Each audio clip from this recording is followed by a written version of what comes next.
Hello friends. आज husband duty जाऊ मु पलि आसली किचन माने रोसे घर को किचन स्टैंड सफा करने गाँव आसला ना 4-5 दिन हो गला मुझे बासन तक सेमती ही जो तक यूज करुचे ना खावाई रोसई सेमती बासन डाला रखी बासन स्टाण्ड लगौनी कहीं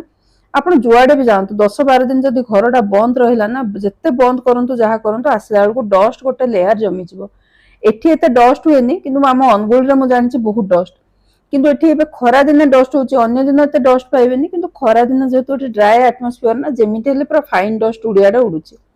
माने आंगुठी एमती करदेल ना गोटे लाइन देखा जाउतला सेति मु माने बिल्कुल किछि रखु नथिली नुआ किछि रखु नथिली आज सब सफा करी भाबले न करिया जे निजको भी भल लागुनी ना बासन पत्र सब एपट सेपट पड़िछि आ प्लाटफॉर्म ऊपर सत कया गल ना जदि किछि बेसी जिंस गदा हिचा मते बिल्कुल भल लागेनी प्लाटफॉर्मटा सफा आ खाली रहिले ही भल लागे गोटे बासन डाला अच्छे ठीक अच्छे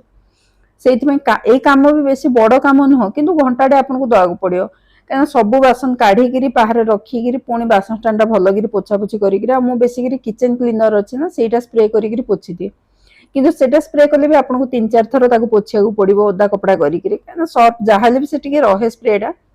पोछापोछि कर पुणी बासन लगाओ कम बेसी नुह कष्ट कम नुह कि पूरा हालिया हो जाती जना नहीं कौन पाई कि गाँव आसला पर ना पूरा वीक लगुच देहटा किसी करने को भी इच्छा होनी खाली सेतिकी करना मुझे कर रोसे क्यारेज दे देती हजबैंड आसला पर संध्या बेले मुझे कहली मत कहीं टायर्ड लगुच माने एतिकी कम मत हालिया लगे मुझे करने को इच्छा ही है हजबैंड कहले जी जो 20 दिन जो दौड़ा दौड़ी कर काम कराई से माने देहरु जीवाई ना माने जो टायर्डनेसटा जीवाई टाइम लगे जमीती जहाँ कले भी टाइम लगे आ जो गाँव में जो पिंधा होता लुगापटा गोटे गोटे शाढ़ी फाड़ी धोची धोईकी पुणी आयरन तो कर